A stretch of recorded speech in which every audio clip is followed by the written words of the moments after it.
A central bank digital currency, oftentimes abbreviated as CBDC, is intended as a digital equivalent of the currency of a country that gets managed and implemented by the central bank of a country.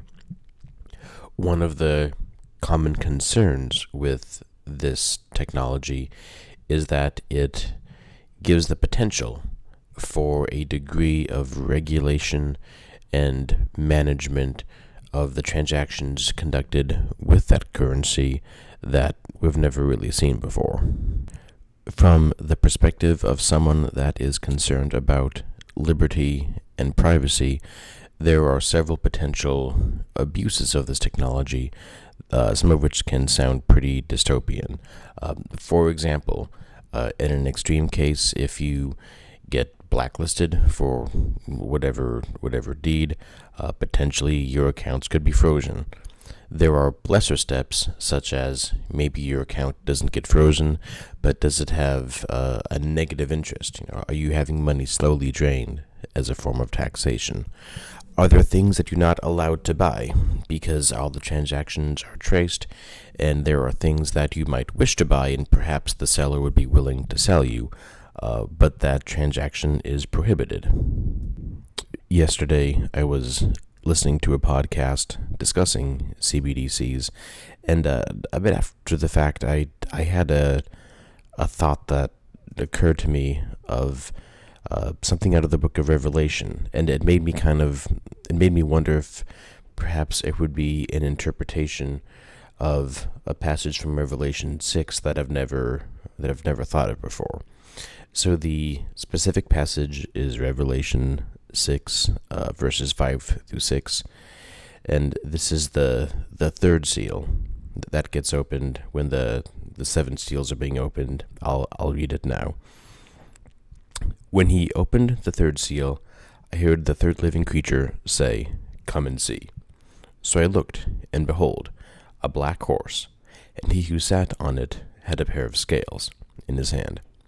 And I heard a voice in the midst of the four living creatures, saying, "A quart of wheat for a denarius, and 3 quarts of barley for a denarius, and do not harm the oil and the wine." The most common traditional interpretation of this passage is that it's describing a time of famine or inflation or scarcity, because a denarius would be about the daily wage of most workers, and the fact that it only buys barely enough wheat for a person to eat, or a bit of barley, which is not quite as high of a quality of grain, if you will, that implies some pretty harsh economic conditions. But I do wonder if maybe it's talking about something a little bit darker than that.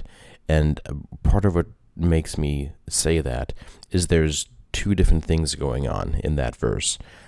In the first case, it has some prices for items are specified, maybe even fixed.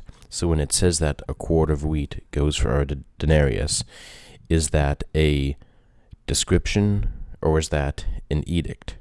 Is that saying that that's what the market price naturally is, or is that what the set price is? But then for the oil and for the wine, if it were simply a matter of tough economic conditions, then in theory it could simply be the wine's going to be 10 denarius, and if you can afford it, great. If you can't, you can't. But that's not what it says. Instead of those prices being set, those items are embargoed. So in this verse, the wine and the oil are off limits. At least they're off limits to you or to whoever who's being talked about in this verse here. So in theory, even if they might have had enough money to buy a little bit of wine and oil, those items are off limits. Those items are embargoed.